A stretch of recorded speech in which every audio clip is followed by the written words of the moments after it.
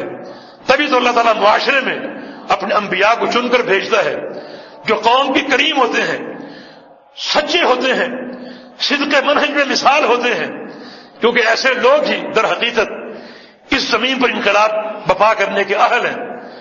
اور جو اہل سربت ہیں ان کا کردار یہ ہے، کیونکہ جہاد بالمال بھی تو ہے نا، جہاد بالنفس کے ساتھ جہاد بالمال بھی ہے، کہ وہ اپنے صحیح کردار کو پہچانے. اور یقیناً کشمیری لوگ تعاون کے مستحق ہیں، مگر یہ تعاون کس طریق سے ہو، کس توسط سے ہو.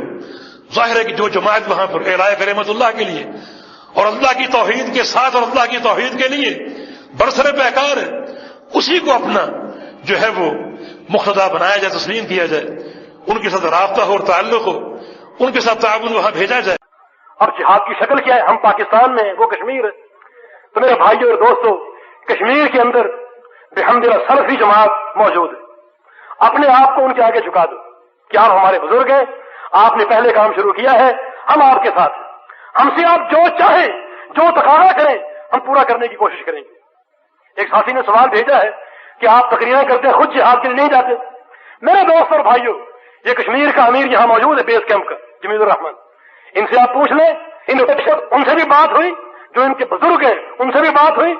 بالکل کھلے دل سے ہم نے یہ کہا ہے کہ ہم سے جو کچھ آپ کو چاہیے ہم سے آپ طلب کریں. جان چاہیے جان مانگیں، مال چاہیے مال مانگیں، جو ہم سے ہو سکا اپنے بھائیوں کی خاطر ہم کریں گے. ہم نے عرض کیا کہ کشمیر کے جہاد کی پالیسی ان بھائیوں نے بنانی ہے.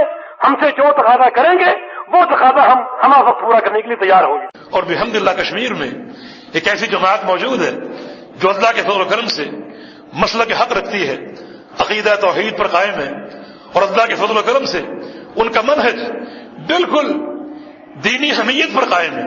دینی حمیت پر اللہ کے فضل و کرم سے، تفصیل کا یہ مقام نہیں ہے، لیکن اللہ کے فضل و کرم سے عقیدے کے اعتبار سے، عمل کے اعتبار سے، منہج کے اعتبار سے، سیاست کے اعتبار سے وہ پوری طرح کتاب و سنت پر جو ہے وہ عمل کر رہے ہیں، عمل پیرا ہے، جس کا نام تحریک مجاہدین ہے، اور اپنا کردار ادا کر رہی ہے. کہیں جمعیت اہل حدیث کے ہر پل حامی شیخ وسیع اللہ عباس حافظ سعید جماعت الدعوہ لشکر طیبہ جہادیوں کو رد کرتے ہیں اور اسے فساد قرار دیتے ہیں. اگر یہ دیکھیں آپ تو یہ پورے طور پر یہ طریقہ غلط ہے. اس طرح کا طریقہ اب اگر کھل کر کے ہمارے بھائی کچھ مخالف بھی ہو سکتے ہیں. حافظ سعید صاحب آج سے 20-22 سال پہلے آئے تھے، تو اس سے پہلے میں حرم میں بیٹھتا تھا فتویٰ دینے کے لیے. کمرے میں حج کے دنوں میں کشمیری بھائی ملے تو میں نے پوچھا کیا حال ہے. اس وقت 6 لاکھ فوجوں وہاں اکٹھا ہو چکی تھی. انہی کی وجہ سے یا جو کچھ بھی ہو، بہرحال جو مختلف ٹیمیں بنی جہاد کے نام سے. حافظ سعید صاحب سے میں نے جو طیبہ کے لشکر طیبہ کے ذمہ دار، ان سے میں نے ایسے بیٹھ کر کے مکے میں کہا کہ دیکھیے آپ جو کر رہے ہیں یہ کچھ یہ غیر شرعی ہے. کہتے ہیں ہاں اگر ہم ایسا نہیں کریں گے تو ہمارے نوجوان بجھ جائیں گے، ہمارے نوجوان ضائع ہو جائیں گے. ہم نے کہا نوجوانوں کو ضائع کر رہے ہیں آپ. جو آپ کا پہلو بہت خوبصورت پہلو ان کا یہ تھا کہ لاتے ہیں پہلے ان کو توحید سکھاتے ہیں، صحیح دین سکھاتے ہیں. یہ پہلو ان کا بہت ہی واضح اور بہت ہی الحمدللہ قیمتی. ہم نے کہا یہ آپ کام کیجئے، لیکن یہ جو ہے تیار کر کے 2-4-10 کارگل میں بھیجیں اور ہارگل میں بھیجیں، یہ کام صحیح نہیں ہے. کیونکہ یہ شریعت کے یا سنت کے اوپر جب اس میزان پہ جب اس کو رکھتے ہیں ہم تو یہ چیز صحیح نہیں معلوم ہوتی، کیونکہ اس کا نقصان مزید ہوئے گا. آپ یقین جانیں کہ کشمیری حاجی آئے تو کچھ فتویٰ پوچھ رہے تھے، تو میں نے کہا کہ بتائیے حال کیا ہے. کہتے کیا بتایا جائے، کیا حال ہے، کیسے. تو ہم نے کہا کہ کیسے، تو کہا ہم لوگ کتنے ہمارے خاندان کے لوگ کشمیر سے باہر بھاگ گئے. ہم نے کہا کیوں؟ کہتے ہیں عزت بچانے کے لیے. کہتے ہیں یہ لوگ ایک بم کسی پر پھینکتے ہیں، کوئی مرا نہیں مرا ان کا فوجی، لیکن اس کے آڑ میں، اس کی آڑ میں آتے ہیں ہمارے گھروں میں، ہماری بیٹیوں کو اٹھا لے جاتے ہیں. ہم کچھ نہیں بول سکتے، اٹھا لے جاتے ہیں پولیس، ایسے صاف کہتے تھے.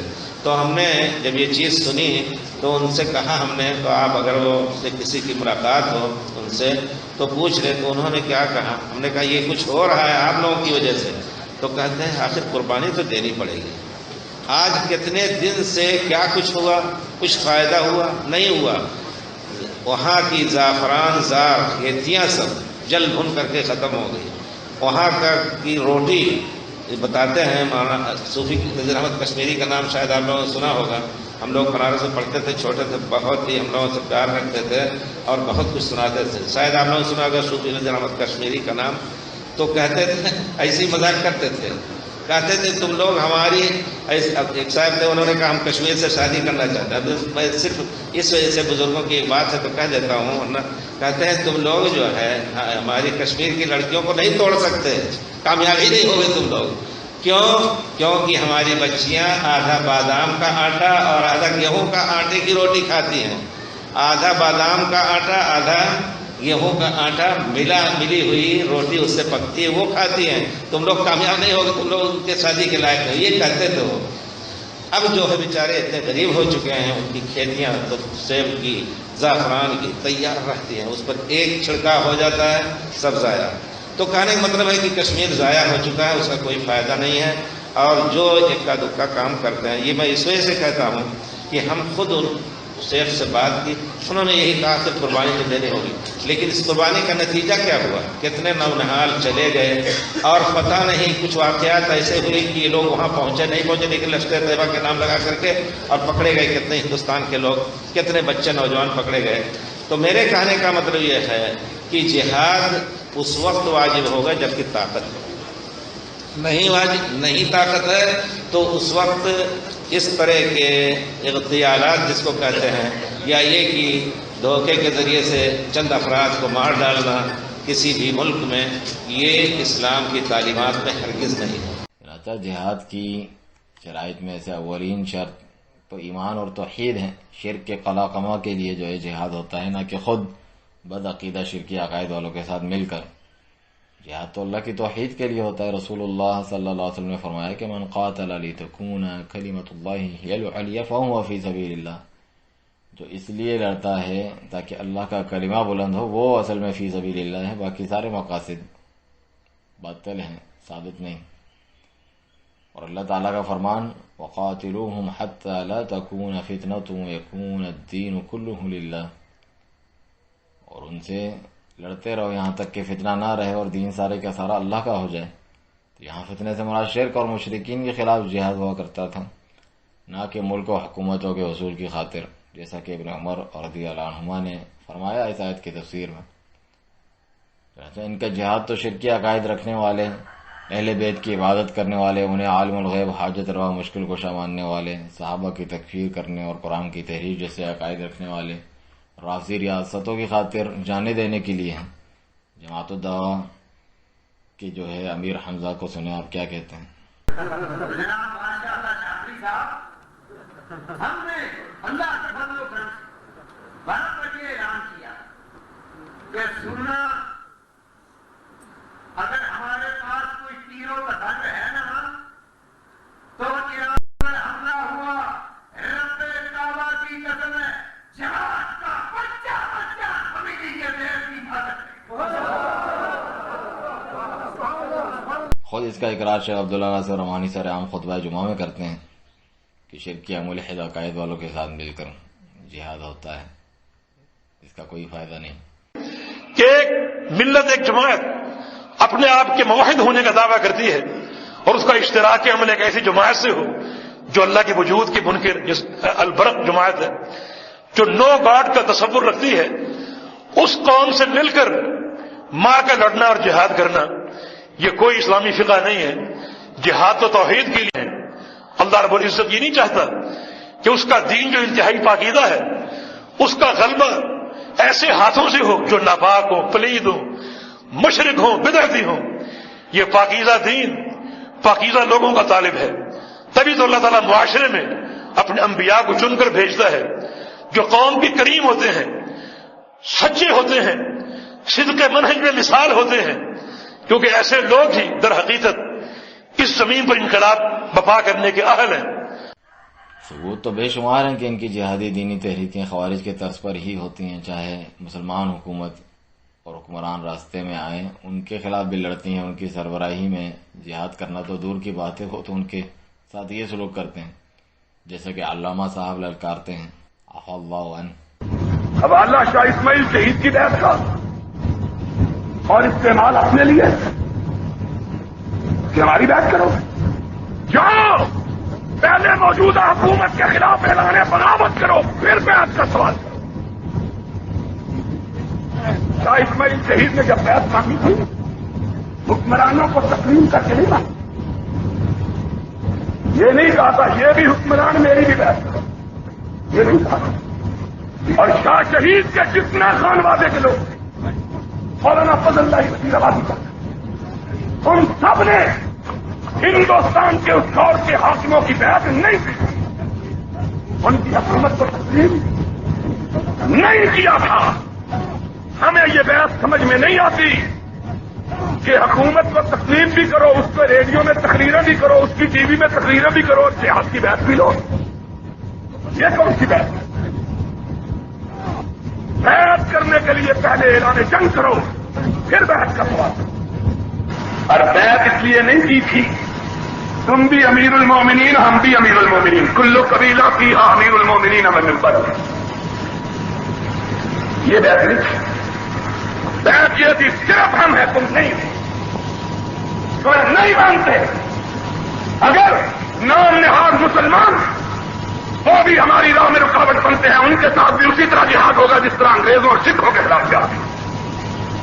یہ بات، یہ عقیدہ تھا، یہ نظریہ تھا۔ جانے من پہلے بغاوت کا حوصلہ اور جگر کو پیدا کرو، پھر بیعت بھی لے لینا، اصل مسئلہ ہے۔ اور اس کے لیے دعوت مسلسل دی جائے سارے دوستوں کو، آؤ دیوبندی بھائیوں تم بھی آ جاؤ، بریلوی دوستوں تم بھی آ جاؤ، شیعہ بھائیوں تم بھی آ جاؤ، ہماری کسی سے کوئی دشمنی نہیں ہے۔ یہاں جو ہے رحمانی صاحب اعلان کرتے ہیں، اس کے بعد بقیہ جماعتیں شریک ہوئی، ہمارا ایک ہی مقصد تھا کہ اللہ کا دین قائم ہو، اگر 15 لاکھ افراد کی قربانی کے بعد بھی اور لاکھوں افراد کے بے گھر ہونے کے بعد بھی، ہزاروں اور لاکھوں بچوں کے یتیم ہونے کے بعد بھی، اور کروڑ ہار ارب ہار سرمایہ کی ہلاکت کے بعد بھی جہاں اللہ کا دین نہیں آتا تو ہمارا جہاد جاری رہے گا۔ ہم چہروں کو نہیں دیکھتے، کل روس سے لڑے تھے، اس کے بعد افغانستان کے کمیونسٹوں سے لڑے تھے، آج اگر یہ اسلامی حکومت اسلام کا نام لینے کے باوجود اسلام کو نافذ نہ کر سکی تو اس حکومت سے لڑیں۔ مقصد صرف اقامت دین۔ حالانکہ جہاد کے لیے امیر و حکمران کی شرط کا خود رسول اللہ صلی اللہ علیہ وسلم نے ذکر بھی فرمایا، اور سلف صالحین اسی پر عمل پیرا بھی رہے۔ رسول اللہ صلی اللہ علیہ وسلم کا تو فرمان کہ من اطاعنی فقد اطاع اللہ ومن عصانی فقد عصى اللہ ومن يطع الامیر فقد اطاعنی ومن يعص الامیر فقد عصانی۔ جس نے میری اطاعت کی یقیناً اس نے اللہ کی اطاعت کی، اور جس نے میری نافرمانی کی اس نے یقیناً اللہ کی نافرمانی کی، اور جس نے امیر حکمران کی اطاعت کی اس نے یقیناً میری اطاعت کی، اور جس نے امیر کی نافرمانی کی اس نے یقیناً میری نافرمانی کی۔ آگے کیا فرمایا؟ وَإِنَّمَا الْإِمَامُ جُنَّةٌ يُقَاتَلُ مِنْ وَرَائِهِ وَيُتَّقَى بِهِ۔ امام تو نہیں ہے مگر ایک ڈھال، یعنی حکمران جو ہے کہ اس کی آڑ لے کر جنگ کی جاتی ہے اور اسی کے ذریعے پناہ لی جاتی ہے۔ فَإِنْ أَمَرَ بِتَقْوَى اللَّهِ وَعَدَلَ فَإِنَّ لَهُ بِذَلِكَ أَجْرًا وَإِنْ قَالَ بِغَيْرِهِ فَإِنَّ عَلَيْهِ مِنْهُ۔ بس اگر وہ امیر لوگوں کو تقوی الہی کا حکم دے اور عدل و انصاف سے کام لے تو اسے اس کا اجر ملے گا، اور اگر وہ اس کی خلاف ورزی کرے تو اس پہ گناہ ہوگا، یہ اس کے ذمہ۔ بخاری مسلم کی روایت ہے۔ امام احمد بن حنبل رحمہ اللہ، جن کی وفات 241 ہجری میں ہوئی، فرماتے ہیں غزوہ یعنی جہاد تا قیام قیامت جاری رہے گا، یہ بس اتنا بتاتے ہیں، لیکن آگے فرمایا عمرہ کے ساتھ مل کر خواہ نیک ہو یا بد اسے چھوڑا نہیں جائے گا۔ اور یہی عقیدہ امام الطحاوی 321 ہجری میں جن کی وفات ہوئی، ابن قدامہ 620 ہجری میں جن کی وفات ہوئی، ابن تیمیہ 728 ہجری میں جن کی وفات ہوئی، اور ابن عثیمین 1421 ہجری میں جن کی وفات ہوئی رحمۃ اللہ علیہ اجمعین وغیرہ بھی بیان فرماتے ہیں، اور بیچ میں جتنے بھی ائمہ ہیں۔ یہ اور بات ہے کہ ایسی حدیث پڑھ کے خوارج کی طرح جمعیت اہل حدیث والے امیر سے مراد اپنے آپ کو لیتے ہیں، جیسا کہ ان کے مولانا انیس الرحمن اعظمی کہتے ہیں۔ یہ لوگ ہیں جو علماء کی ناقدری کر کے امت کے دل میں علماء کی ناقدری پیدا کرتے ہیں. نہ ان کا جمعے کا خطبہ سنیں گے، نہ ان کا احترام رہے گا. یہ اللہ کے رسول کے ساتھ گستاخی ہے، یہ اللہ کے رسول صلی اللہ علیہ وسلم کے ساتھ بے ادبی ہے. نبی کریم صلی اللہ علیہ وسلم نے فرمایا من اطاع امیری فقد اطاعنی ومن عصا امیری فقد عصانی. جس کو میں نے نائب بنا کر بھیجا، امیر بنا کے بھیجا، گورنر بنا کے بھیجا، اگر اس نے نافرمانی کی تو میری نافرمانی کی، اگر اس نے اس کی فرما برداری کی تو میری فرما برداری کی. ومن اطاعنی فقد اطاع اللہ ومن عصانی فقد عصى اللہ. اگر میری نافرمانی کیا تو اللہ کی نافرمانی کیا، اور اللہ کے نافرمان کا بدلہ تو معلوم ہے. اگر اس نے فرما برداری کی میری تو اللہ کی فرما برداری کی. ویسے کہتے ہیں ہم کہ مزید تفصیل انشاءاللہ اگلے ویڈیو میں بیان ہوگی کہ کس طرح سے یہ نام نہاد اہل حدیث جماعتیں قرآن و حدیث تک بھی معنوی تحریف کرتے ہیں. بلکہ اگر انصاف سے دیکھا جائے حاکم امیر کی شرط تو یہ بھی تسلیم کرتے ہیں، کیونکہ اپنے بنائے گئے امیر المجاہدین کی اجازت کے بغیر تو یہ بھی نہیں جاتے. اسی لیے تو ہم کہتے ہیں کہ یہ سب فن فریب ہے. ان کے دعوے صرف سلفیوں کے ردود سے بچنے کے لیے ہیں کہ جناب ہم حکومت کو مسلمان سمجھتے اور ولی امر امیر سمجھتے ہیں اور اس کی اطاعت کرو. نہیں، بلکہ یہ اسے اس کا اہل ہی نہ سمجھ کر خود کو اس کا مستحق سمجھتے ہیں اور عملاً ثابت کرتے ہیں اپنی اس خارجی فکر کو. پھر بھی سادہ لوگ عوام کو بیوقوف بناتے ہیں تاکہ تکفیری خارجی کا لیبل نہ لگ جائے. ہم نے پہلے بھی بتایا ان کی جماعتوں کے امیر اور ان کی اطاعت و بیعت اور حکومتی دائرہ کار اور اہلیت پر تجاوز جیسے جہاد کی سربراہی، نجی عدالتیں وغیرہ خود ثبوت ہیں کہ یہ خود کو کیا سمجھتے ہیں اور ان کی خارجی منہج میں کوئی شک نہیں. یہ لوگوں کو مطمئن کرنے کے لیے بدنام زمانہ داعش جیسوں کا رد ہی کیوں نہ کرتے ہوں، پھر بھی ان کا وہی منہج ہے. تقریباً عرصہ 9 سال سے تم لگاتار خوارج کے بارے میں اور یہ جتنی اس طرح کی تنظیمیں ہیں جو جہاد کے نام پر مسلمان ملکوں میں فساد مچائے ہوئے اور مسلمان کی عزت اور جان اور مال کو حلال سمجھے ہوئے ہیں، ان کے خلاف ہم بولتے بھی ہیں، لکھتے بھی ہیں. اور میری کتاب جو ہے مسئلہ تکفیر اور اس کے اصول و ضوابط، اور دوسری کتاب میرے ایک شاگرد کی جس میں میں نے بہت خود اضافے کروائے ہیں، حرمت مسلم اور مسئلہ تکفیر. یہ کتابیں اس شخص کی کہ بطلان کے لیے کافی ہیں. پاکستان کے اندر سب سے زیادہ ان خارجیوں کے خلاف جتنا کام جماعت دعویٰ کر رہی ہے یہ ہم نے کیا ہے، اتنا پاکستان میں شاید ہی کسی گروہ نے یہ کام کیا ہو. حاسدین کا ایک گروہ ہماری طرف تکفیر اور تفجیر کی جھوٹی نسبت کرتا ہے، حالانکہ میرا اللہ شاہد ہے اور دنیا بھی اس بات پہ گواہ ہے کہ عرصہ 10 سال سے زیادہ ہو گیا ہے ہم تکفیری اور تفجیری خوارج کے فتنے سے امت مسلمہ کو ڈرا رہے ہیں. القاعدہ کی صورت میں تکفیریوں کا ایک گروہ مسلمانوں کے سامنے واضح ہوا، ظاہر ہوا، جس نے سنی ممالک کے اندر، خاص طور پہ میں یہ لفظ دہراؤں گا کہ سنی ممالک کے اندر فساد برپا کیا، بم دھماکے کیے، سعودی عرب کے اندر بم دھماکے کیے، پاکستان کے اندر بم دھماکے کیے. تو اللہ کی رحمت سے، اللہ کی توفیق سے سب سے پہلا شخص میں تھا جس نے القاعدہ کے فتنے سے امت کو ڈراتے ہوئے لا الارہاب فی بلاد الحرمین، بلاد حرمین کے امن کے تحفظ کے بارے میں تقریر کی اور ان کے شر سے امت مسلمہ کو ڈرایا. تو الحمدللہ سب سے پہلے ان خودکش حملے کرنے والوں کے خلاف آواز ہم نے بلند کی، اور یوٹیوب اس بات پہ شاہد ہے کہ اس طرح کے جتنے بھی فتنے ہوتے ہم فوری طور پہ اس کا جواب تیار کر کے نیٹ کے ذریعے امت مسلمہ تک یہ پیغام پہنچاتے کہ یہ خودکشی ہے، یہ جہاد نہیں ہے، یہ فدائی کارروائیاں نہیں ہے، یہ عملیہ استشہادیہ نہیں ہے، بلکہ یہ خودکشی ہے. داعش کے روپ میں خوارج نے پھر سر اٹھایا تو الحمدللہ سب سے پہلے امت مسلمہ کو ان کے شر سے ہم نے آگاہ کیا، جان کو ہتھیلی پہ رکھ کر ان کے فتنے سے امت کو ڈرایا کہ یہ وہ لوگ ہیں جو مسلمانوں کی تکفیر کرتے ہیں اور ان کے خون کو پانی سے زیادہ سستا سمجھتے ہیں. تو ہمارا منہج بالکل واضح ہے کہ ہم تکفیر اور تفجیر کے منہج سے کوسوں دور ہیں. مگر بعض شر پسندوں نے ہمارا تقریباً کوئی 14-15 سال پرانا ایک کلپ تلاش کیا جس میں ہم نے پرویز مشرف کی تکفیر کی. اگر ایمان ہو تو جیکما آباد کا شہباز ایئر بیس کبھی یہودیوں کی کمین کا پرویز بننے نہ دے، پر وہ تو انہی کا پیدا کیا ہوا پتلا ہے وہ انہی کا پالا ہوا کتا ہے، وہ انہی کے ٹکڑوں پہ جینے والا کافر ہے، وہ کیسے مسلمان کی مدد کرے؟ جھوٹ بولتے ہو یا نہیں بولتے؟ تمہارے گھر میں ڈش انٹینے اور کیبل ہے یا نہیں ہے؟ تمہارے گھر میں ٹی وی ہے یا نہیں ہے؟ تمہاری بیٹی انگریزوں کی بیٹی ہے یا نہیں ہے؟ تمہاری بیوی پر انگریز عورت کی چھاپ ہے یا نہیں ہے؟ تمہاری معیشت پر، تمہاری معاشرت پر، تمہاری سیاست پر، تمہارے بینکوں پر، تمہاری عدالتوں پر، تمہاری قومی اسمبلی پر، تمہارے آئین پر کس کا نظام ہے؟ عرش والے رب کا ہے یا 73 کے کافروں کا ہے؟ ہمارا آئین کافروں والا، ہماری قومی اسمبلی کافروں والی، ہمارا نظام حکومت کافروں والا، ہمارا نظام معاشرت کافروں والا، ہمارا نظام تجارت کافروں والا، ہمارا نظام تہذیب کافروں والا۔ تم مسلمان ہو جنہیں دیکھ کے شرمائے یہود، تمدن میں تم نصارا، تہذیب میں تم ہنود۔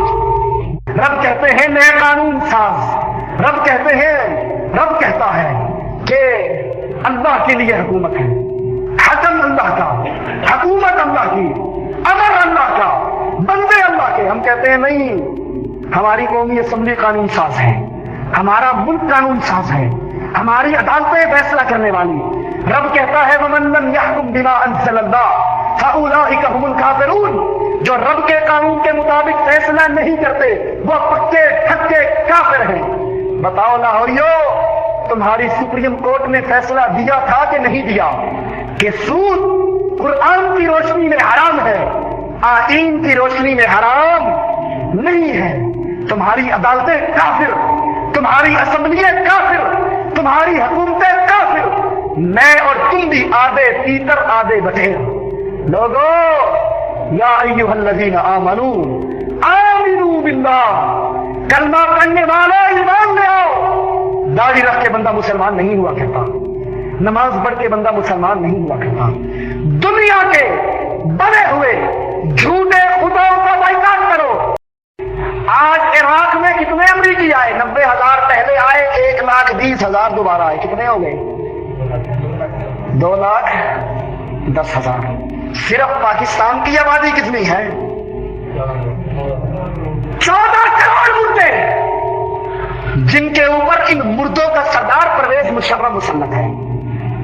وہ پرویز، وہ کافر جو اپنوں سے لڑ سکتا ہے، غیروں سے لڑتے ہوئے اس کی مونچھ نیچے ہو جاتی ہے، جو علماء کو جیل میں ڈال سکتا ہے، جو امریکہ کے ساتھ مل کر افغانستان کے معصوم بچوں کو مار ہو سکتا ہے، کلمہ پڑھنے والوں کی حفاظت کر سکتا، ایسا غدار، ایسا کافر جو ہندوؤں کا بسنت کا تہوار منانے کے لیے اپنی بیوی کا ہاتھ غیر مردوں کے ہاتھ میں دیتا ہے، غیر عورتوں کا ہاتھ اپنے ہاتھ میں لے کے ساری رات پتنگ بازی کر سکتا ہے۔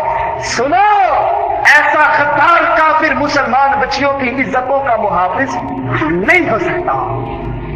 1.5 لاکھ امریکی، 2,10,000 امریکی اور 14 کروڑ کے پاکستانی مردے، لیکن ہم بھی مردے ہیں، ہماری حکومت والے بھی مردے ہیں، وہ بھی کافر ہیں، ہم بھی کافر ہیں۔ اگر ہم مسلمان ہوں، فضائے بدر پیدا کر، فرشتے تیری نصرت کو اتر سکتے ہیں، گردوں سے قطار اندر